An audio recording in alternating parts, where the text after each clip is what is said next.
ಹೆಣ್ಣು ಹೊನ್ನು ಮಣ್ಣು. ಈ ಜಗತ್ತಿನಲ್ಲಿ ಏನೇ ಕ್ರೈಮ್ ಆಗಲಿ ಅದರ ಹಿಂದಿರೋದು ಈ ಮೂರೇ ಕಾರಣ. ಅಪರಾಧ ಮಾಡುವಾಗ ಪಾಪಿಗಳ ಮನಸ್ಸಲ್ಲಿ ದುರಾಸೆ, ಮೋಹ, ಆಕ್ರೋಶ, ಕಾಮ ಹೀಗೆ ಏನಿರುತ್ತೋ ಏನೋ. ಆಗಬಾರ್ದು ಆಗಿ ಸಿಕ್ಕಿಬಿದ್ದ ಮೇಲೆ ಪ್ರತಿಯೊಬ್ಬ ಅಪರಾಧಿಗೂ ಅನ್ನಿಸೋದು ಮನಸ್ಸಿನಲ್ಲಿ ಕಾಡೋ ಮೊದಲ ಮತ್ತು ಕೊನೆಯ ಪ್ರಶ್ನೆ ಒಂದೇ, ಇದೆಲ್ಲ ಬೇಕಿತ್ತ? ಇದೇ ಈ ಹೊತ್ತಿನ ವಿಶೇಷ, ಲೈಟರ್ ಡೆತ್.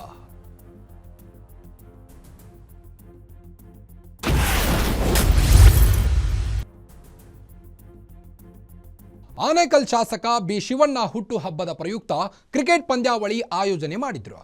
ಆತ ವಿಪರೀತ ಕ್ರಿಕೆಟ್ ಹುಚ್ಚು ಹತ್ತಿಸಿಕೊಂಡಿದ್ದ. ಇದೇ ಹುಚ್ಚಿನಲ್ಲಿ ಕ್ರಿಕೆಟ್ ಪಂದ್ಯಾವಳಿಯಲ್ಲಿ ಭಾಗವಹಿಸಿದ್ದ. ಆದರೆ ಟೂರ್ನಿಯಲ್ಲಿ ಅವರ ತಂಡ ಸೋತು ಹೋಗಿತ್ತು. ಇದೇ ಬೇಜಾರಿನಲ್ಲಿದ್ದ ಆ ಯುವಕ ಮನೆಗೆ ಹೋಗಿದ್ದ. ಆದರೆ ಸಂಜೆ 7 ಗಂಟೆ ಸುಮಾರಿಗೆ ಮತ್ತೆ ಸ್ಟೇಡಿಯಂಗೆ ಹೋಗಿದ್ದ. ಅದಾದ ಬಳಿಕ ಆತ ಮರಳಿ ಬಾರಲೇ ಇಲ್ಲ. ಏನು ಕಾರಣ ಅಂತ ಹೇಳ್ತೀವಿ, ನೋಡ್ಕೊಂಡು.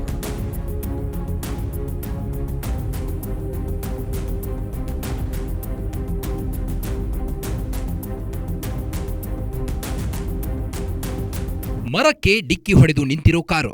ಪೊಲೀಸ್ ಠಾಣೆ ಎದುರು ನನ್ನ ಮಗನನ್ನ ಕೊಡಿಸಿ ಅಂತ ರೋಧಿಸ್ತಿರೋ ತಾಯಿ. ಆಸ್ಪತ್ರೆಯ ಶವಾಗಾರದಲ್ಲಿರೋ ಯುವಕನ ಮೃತದೇಹ. ಈ ದೃಶ್ಯಗಳು ಕಂಡು ಬಂದಿದ್ದು ಬೆಂಗಳೂರಿನ ಹೆಬ್ಬಗೋಡಿ ಸಮೀಪದ ಕಮ್ಮಸಂದ್ರದಲ್ಲೇ. ಇದಕ್ಕೆ ಕಾರಣ ಯುವಕನೊಬ್ಬನ ಸಾವು.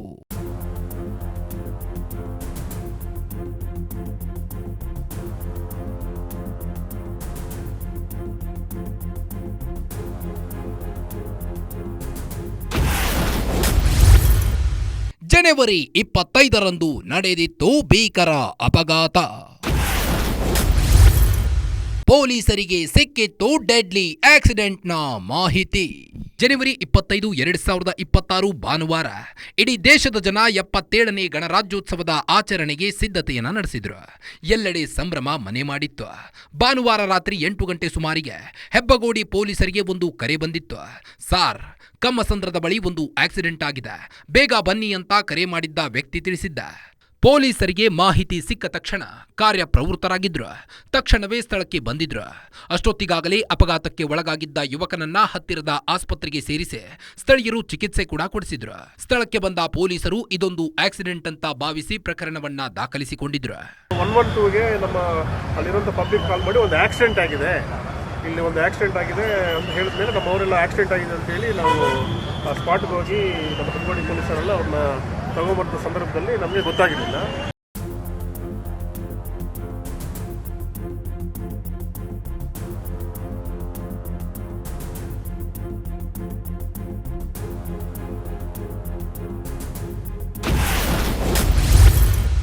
ಮದ್ಯದ ನಶೆಯಲ್ಲಿ ರ್ಯಾಶ್ ಡ್ರೈವ್ ಆಗಿತ್ತು ಆಕ್ಸಿಡೆಂಟ್. ಡ್ರಂಕ್ ಅಂಡ್ ಡ್ರೈವ್ಗೆ ಬಲಿಯಾಗಿದ್ದ ಒಬ್ಬ ಯುವಕ.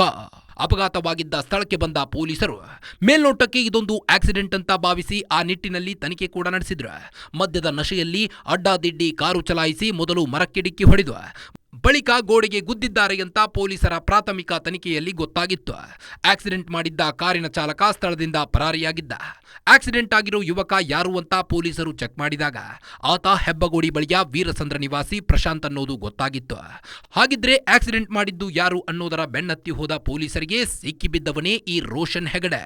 ಬೆಂಗಳೂರಿನ ಕೆಆರ್ಪುರ ನಿವಾಸಿ. ಮದ್ಯದ ನಶೆಯಲ್ಲಿ ಕಾರು ಚಲಾಯಿಸಿ ಒಬ್ಬ ಯುವಕನ ಪ್ರಾಣವನ್ನ ತೆಗೆದಿದ್ದ. ಅಪಘಾತದ ಪ್ರಕರಣ ತನಿಖೆ ನಡೆಸುತ್ತಿದ್ದಾಗ ಇಡೀ ಘಟನೆಗೆ ಮೇಜರ್ ಟ್ವಿಸ್ಟ್ ಸಿಕ್ಕಿತ್ತು.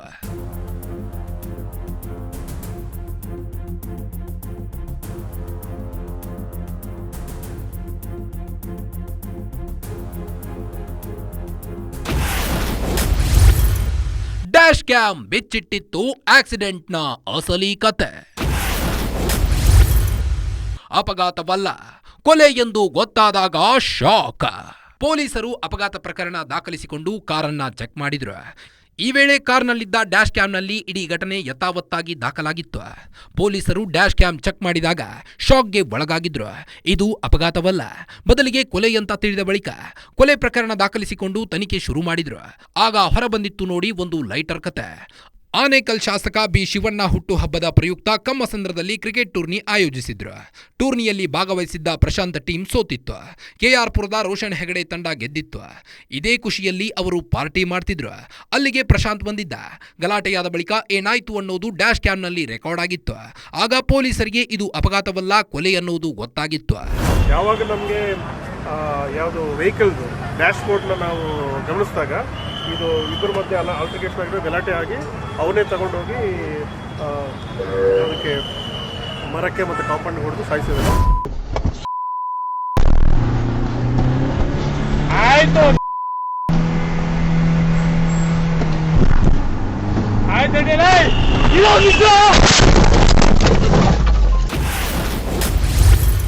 ಮ್ಯಾಚ್ ಸೋತ ಬೇಜಾರ್ನಲ್ಲಿದ್ದವ ಬಂದಿದ್ದ ಮನೆಗೆ. ಸಂಜೆ 7 ಗಂಟೆ ವೇಳೆಗೆ ಮನೆಯಿಂದ ಹೊರ ಬಂದಿದ್ದ. ಟೂರ್ನಿಯಲ್ಲಿ ಸೋತಿದ್ದ ಪ್ರಶಾಂತ್ ಅದೇ ಬೇಜಾರ್ನಲ್ಲಿದ್ದ. ಈ ವೇಳೆ ಅವರ ತಾಯಿ ಆತನಿಗೆ ಕರೆ ಮಾಡಿದ್ರಂತೆ. ಕರೆಯನ್ನ ಸ್ವೀಕರಿಸಿದ ಪ್ರಶಾಂತ್ ಕ್ರಿಕೆಟ್ ಮ್ಯಾಚ್ನಲ್ಲಿ ಸೋತಿದ್ದೇನೆ ಅಂತ ಅಳುತ್ತಿದ್ದಂತೆ. ಆಗ ಸಮಾಧಾನ ಮಾಡಿದ ಅವರ ತಾಯಿ ಮೊದಲಿಗೆ ಮನೆಗೆ ಬಾರು ಅಂತ ಕರೆದಿದ್ದಾರೆ. ತಾಯಿ ಮಾತಿನಂತೆ ಆತ ಮನೆಗೆ ಹೋಗಿದ್ದ. ಮನೆಗೆ ಹೋಗಿ ಅವರು ಕಟ್ಟಿಸಿದ್ದ ಹೊಸ ಮನೆಯಲ್ಲಿ ಅಣ್ಣನ ಮಗನ ಜೊತೆ ಮಲಗಿದ್ದಂತೆ. ಸಂಜೆ 7 ಗಂಟೆಯವರೆಗೆ ಮಲಗಿದ್ದ ಪ್ರಶಾಂತ್ಗೆ ಯಾರೋ ಕರೆ ಮಾಡಿದ್ರಂತೆ. ಕರೆ ಬಂದ ಕಾರಣ ಆತ ಮನೆಯಿಂದ ಹೊರ ಹೋಗಿದ್ದ ಅಂತ ಅವರ ತಾಯಿ ಹೇಳ್ತಾರೆ. 3 ಗಂಟೆಲಿ ಫೋನ್ ಮಾಡ್ದ, ಏನು ಬೇಡ ಬಾರೋ, ಬೆಳಗಿಂದ ಫೋನ್ ಮಾಡ್ತಾ ಇದ್ದೀನಿ, ಬಂದಿಲ್ಲ ನೀನು ಬಾರೋ ಅಂದೆ. ಬರ್ತೀನಿರಮ್ಮ ಅಂತೇಳಿ ಬಂದಿಲ್ಲ. ಆಮೇಲೆ ಅಮ್ಮ ಕ್ರಿಕೆಟಲ್ಲಿ ಸೋತ್ಬಿಟ್ಟೆ ಅಮ್ಮ ನಾನು ಅಂತ ಅದಕ್ಕೆ ಅಳ್ತಿದ್ದ. ಕ್ರಿಕೆಟಲ್ಲಿ ಅವ್ನು ಹುಚ್ಚು, ಕ್ರಿಕೆಟಲ್ಲಿ ಸೋತ್ರೆ ಅಳ್ತಾರೇನೋ ಯಾರನ್ನ, ಸುಮ್ಮನಿರಮ್ಮನೆ ನಾನಿದ್ದೀನಿ ಅಂತ ಹೇಳ್ದೆ. ಅಮ್ಮ ಅಯ್ಯೋ ನನ್ನ ಕೈಲಿ ಆಗ್ದಿಲ್ಲಮ್ಮ ಅಂತ ಹೋದ, ರೂಮಲ್ಲಿ ಮಲ್ಕೊಂಡ. ನಾ ಅವ್ರ ಅಣ್ಣನ ಮಗನ ಜೊತೆ ಮಾಡ್ಕೊಂಡಿದ್ದ ಹೊಸ ಮನೇಲಿ. ಆಮೇಲೆ 7 ಗಂಟೆಗೆ 7:15 7 ಗಂಟೆಗೋ ಫೋನ್ ಬಂದೈತೆ, ಎದ್ದು ಹೋಗಿದ್ದಾನೆ ಆಚೆಗಡೆ.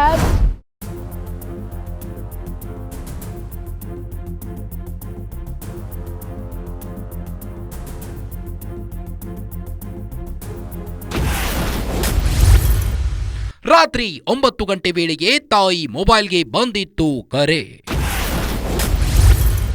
ಟೋಲ್ ಹುಡುಗರಿಂದ ಸಿಕ್ಕಿತ್ತು ಅಪಘಾತದ ಮಾಹಿತಿ. ಪ್ರಶಾಂತ್ ಸಂಜೆ 7 ಗಂಟೆ ವೇಳೆಗೆ ಮನೆಯಿಂದ ಹೊರಗೆ ಹೋದವ ಮರಳಿ ಬರಲೇ ಇಲ್ಲ. ಅಂದು ರಾತ್ರಿ 9 ಗಂಟೆಗೆ ಪ್ರಶಾಂತ್ ತಾಯಿ ಅನು ಅವರ ಮೊಬೈಲ್ಗೆ ಕರೆ ಬಂದಿತ್ತು. ಆಕೆಗೆ ಕರೆ ಮಾಡಿದ್ದ ಟೋಲ್ ಹುಡುಗರು, ಅಮ್ಮ ನಿಮ್ಮ ಮಗನಿಗೆ ಆಕ್ಸಿಡೆಂಟ್ ಆಗಿದೆ ಅನ್ನೋ ಮಾಹಿತಿ ನೀಡಿದ್ರು. ತಕ್ಷಣವೇ ಅವರ ತಾಯಿ ಆಸ್ಪತ್ರೆ ಬಳಿಗೆ ಓಡೋಡಿ ಬಂದಿದ್ರು. ಆದರೆ ಅಷ್ಟೊತ್ತಿಗಾಗಲೇ ಪ್ರಶಾಂತ್ ಪ್ರಾಣ ಪಕ್ಷಿ ಹಾರಿ ಹೋಗಿತ್ತು. ನನ್ನ ಮಗನ ಮುಖ ನೋಡಲು ಸಹ ಆಗಲಿಲ್ಲ ಅಂತ ಅವರ ತಾಯಿ ನೋವನ್ನ ತೋಡಿಕೊಂಡಿದ್ದಾರೆ. 9 ಗಂಟೆಗೆ ಯಾರು ಟೋಲ್ ಹುಡುಗರು ಆಂಟಿ, ಅಮ್ಮ ನಿಮ್ಮ ಮಗನಿಗೆ ಆಕ್ಸಿಡೆಂಟ್ ಆಗಿದೆ ಅಂತ ಹೇಳಿದ್ರು. ಹೋಗೋಷ್ಟೊತ್ತಿಗೆ ಅಲ್ಲೇ ಹಾಸ್ಪಿಟ್ಲಲ್ಲಿ ಹಾಕವ್ರೆ. ಆ ಮಗು ಬೈಲಾಡೋ ತೊಟ್ಟು ನೀರು ಕೂಡ ಬಿಟ್ಟಿಲ್ಲ, ಅವನ್ನ ನೋಡೋಕ್ಕಾಗಿಲ್ಲ.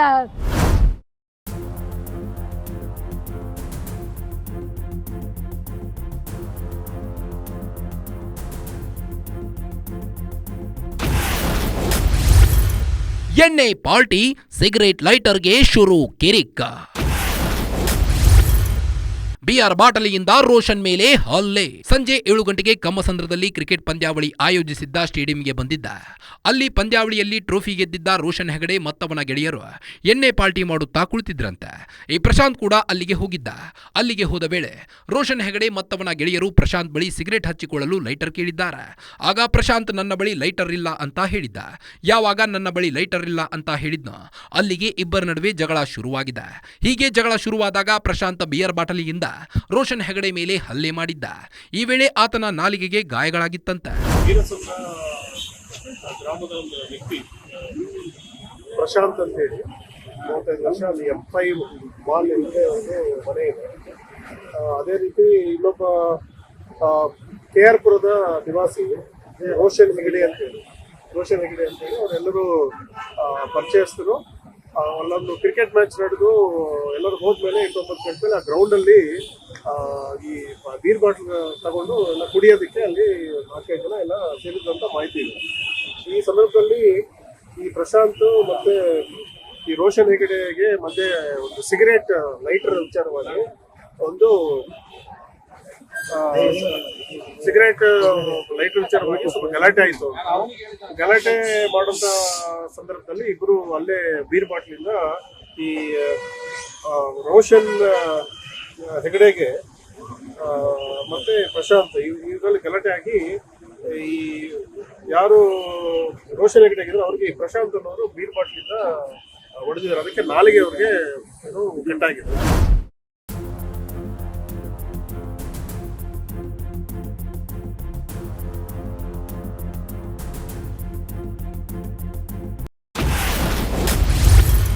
ಪ್ರಶಾಂತ್ನಿಂದ ಹಲ್ಲೆ, ಎಸ್ಕೇಪ್ ಆಗ್ತಿದ್ದ ರೋಹನ್ ಕಾರು ಹತ್ತಿದ್ದ ಪ್ರಶಾಂತ್, ಆಗಿತ್ತು ಕೊಲೆ. ಪ್ರಶಾಂತ್ ವೀರಸಂದ್ರದ ನಿವಾಸಿ, ಎಷ್ಟಾದ್ರೂ ಲೋಕಲ್ ಅಂತ ಅವನ ಜೊತೆ ರೋಷನ್ ಹೆಗಡೆ ಕಿರಿಕ್ ಮಾಡಿಕೊಂಡಿದ್ದ. ಈ ವೇಳೆ ಪ್ರಶಾಂತ್ ಅವನ ಮೇಲೆ ಬಿಯರ್ ಬಾಟಲಿಯಿಂದ ಹಲ್ಲೆ ಮಾಡಿದ್ದ. ಯಾವಾಗ ಹಲ್ಲೆ ನಡೀತೋ ರೋಷನ್ ಹೆಗಡೆ ತನ್ನ ಕಾರಿನಲ್ಲಿ ಅಲ್ಲಿಂದ ತಪ್ಪಿಸಿಕೊಂಡು ಹೋಗಲು ಯತ್ನಿಸಿದ್ದ. ಕಾರಿನಲ್ಲಿ ಎಸ್ಕೇಪ್ ಆಗಲು ಮುಂದಾಗಿದ್ದ ರೋಷನ್ ಹೆಗಡೆ ಕಾರಿನ ಎಡಭಾಗದ ಮುಂಬಾಗಿಲನ್ನ ಪ್ರಶಾಂತ್ ಗಟ್ಟಿಯಾಗಿ ಹಿಡಿದುಕೊಂಡು ಕಾರು ನಿಲ್ಲಿಸಲು ಅವಾಚ್ಯ ಶಬ್ದಗಳಿಂದ ನಿಂದಿಸಿದ್ದ. ಇದರಿಂದ ಭಯಭೀತನಾದ ರೋಷನ್ ಹೆಗಡೆ ಸುಮಾರು ಅರ್ಧ ಕಿಲೋಮೀಟರ್ ದೂರ ಎಳೆದೊಯ್ದಿದ್ದ. ಆದರೆ ಪ್ರಶಾಂತ್ ಮಾತ್ರ ಗಟ್ಟಿಯಾಗಿ ಕಾರು ಹಿಡಿದುಕೊಂಡಿದ್ದ. ಅವನಿಂದ ತಪ್ಪಿಸಿಕೊಳ್ಳಲು ರೋಷನ್ ಹೆಗಡೆ ಮೊದಲಿಗೆ ಮರಕ್ಕೆ ಗುದ್ದೆ, ಬಳಿಕ ಗೋಡೆಗೆ ಗುದ್ದಿದ್ದ. ಅಲ್ಲಿಂದ ತಪ್ಪಿಸ್ಕೊಂಡು ಹೋಗುವ ಸಂದರ್ಭದಲ್ಲಿ ಒಂದು ಟಾಟಾ ಸಫಾರಿ ವೆಹಿಕಲ್ ಅದರಲ್ಲಿ ಹತ್ಕೊಂಡು ಪರಾರಿ ಆಗಲಿಕ್ಕೆ ಇವನು ರೋಷನ್ ಪ್ರಯತ್ನ ಮಾಡ್ತಾ ಇದ್ದ ಸಂದರ್ಭದಲ್ಲಿ ಇವನು ಯಾರು ವಿಕ್ಟಿಮಿದ್ದಾನೆ ಪ್ರಶಾಂತ್ ಕಾರ್ಗೆ ಹತ್ತಿದ್ದಾರೆ. ಕಾರ್ಗೆ ಹತ್ತಿ ನನ್ನ ಹಿಂಗೆ ಮಾಡಿದೆ, ನಿನ್ನ ಬಿಡೋದಿಲ್ಲ ಅಂತೇಳಿ ಅದೆಲ್ಲ ಈಗ ನಮಗೆ ಡ್ಯಾಶ್ ಕ್ಯಾಮರಾದಲ್ಲಿ ಎಲ್ಲ ರೆಕಾರ್ಡಿಂಗ್ ಎಲ್ಲ ಆಗಿದೆ. ಈ ಗಲಾಟೆ ಆಗಿ ಅಲ್ಲಿ ವೀರಸಂದ್ರ ಮತ್ತೆ ನಮ್ಮ ಕಮಸಂದ್ರ ಮತ್ತೆ ಕಮಲ್ ನಗರ ಅಂತೇಳಿ ಒಂದು ರೋಡ್ ಇದೆ. ಆ ರೋಡಲ್ಲಿ ಹೋಗುವಂಥ ಸಂದರ್ಭದಲ್ಲಿ ಇವನು ಗಾಡಿ ಹತ್ತಿದ್ದಾನೆ. ಗಾಡಿ ಹತ್ತಿದಾಗ ಅವನ ಫುಲ್ ಜಗಳ ಆಗಿ ಅವನ ಒಂದು 4 ಕಿಲೋಮೀಟರ್ ಗಂಟ ಗಾಡಿ ಓಡಿಸ್ಕೊಂಡು ಹೋಗಿದ್ದಾನೆ. ಅವ್ನಿಗೆ ಯಾವತ್ತು ಗಾಡಿ ಬಿಟ್ಟಿಲ್ವೋ ಅದಕ್ಕೆ ಫಸ್ಟ್ ಅಲ್ಲಿ ಒಂದು ಮರಕ್ಕೆ ಅವನ್ನ ಲೆಫ್ಟ್ ಸೈಡ್ ಇಂದ ಹೋಗಿ ಮರಕ್ಕೆ ಜುಚ್ಚು ಮಾಡಿದ್ದಾರೆ. ಅಲ್ಲಿಂದ ತಿರ್ಗಾ ಸ್ವಲ್ಪ ಮುಂದೆ ಹೋಗಿ ಕಾಂಪೌಂಡ್ಗೆ ಫುಲ್ ಹೊಡೆದು ಅವನ್ನ ಸಾಯಿಸಿ ಪರಾರಾಗಿದೆ.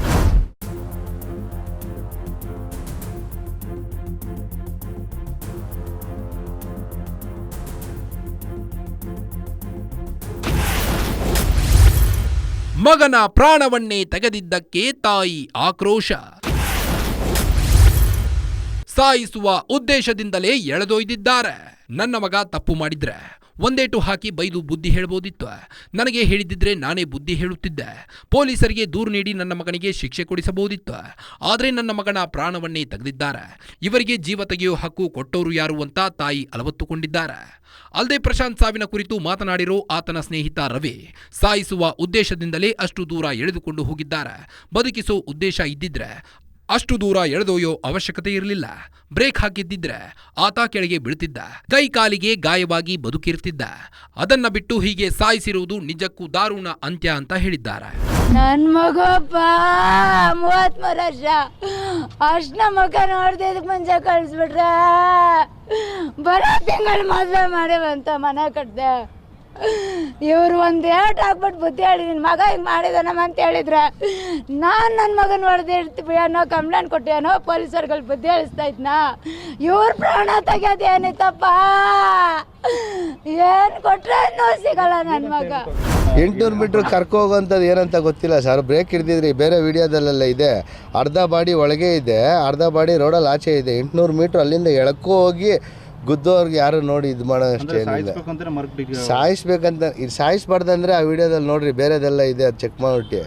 ಬೇರೆದು ಇದ್ದಿದ್ರೆ ಅವ್ರಿಗೆ ಇಂಟೆನ್ಷನ್ ಏನು ಇಲ್ಲ ಅಂದರೆ ಬದುಕಿಸ್ಬೇಕಂದ್ರೆ ಸರ್ ಬ್ರೇಕ್ ಹೊಡೆದಿದ್ರೆ ಇವಂದೇನೋ ತಪ್ಪಿದ್ರೆ ಏನಾದರೂ ಇದ್ದರೆ ಬ್ರೇಕ್ ಹೊಡೆದಿದ್ರೆ ಕಾನೂನಿಲ್ಲ, ಎಲ್ಲ ಸುವ್ಯವಸ್ಥೆ ಎಲ್ಲ ಚೆನ್ನಾಗಿದೆ. ಇಲ್ಲಿ ಫೋನ್ ಮಾಡಿದ್ರೆ 10 ನಿಮಿಷಕ್ಕೆ 112 ಪೊಲೀಸವ್ರು ಬರ್ತಾರೆ, ಏನಿದ್ರು ಎಲ್ಲ ಬಂದು ಮಾಡಿಕೊಡ್ತಾರೆ. ಎಲ್ಲ ಇದ್ದಾಗ ಈ ಥರ ಎಲ್ಲ ಇದು ಬೆಂಗಳೂರಲ್ಲಿ ಈ ಥರ ಹೆಂಗೆ ಆಗ್ತೈತಂದರೆ ಆಶ್ಚರ್ಯ ಸರ್. ಸಾಯಿಸ್ಬೇಕಂತಾನೆ ತಾನೇ ಸರ್ ಮಾಡಿರೋದು. ಸಾಯಿಸೇ ಬಿಟ್ಟಿದ್ದಾರಲ್ಲ, ಸಾಯಿಸ್ಬೇಕಂತಲ್ಲ, ಸಾಯಿಸೇ ಬಿಟ್ಟಿದ್ದಾರಲ್ಲಿ.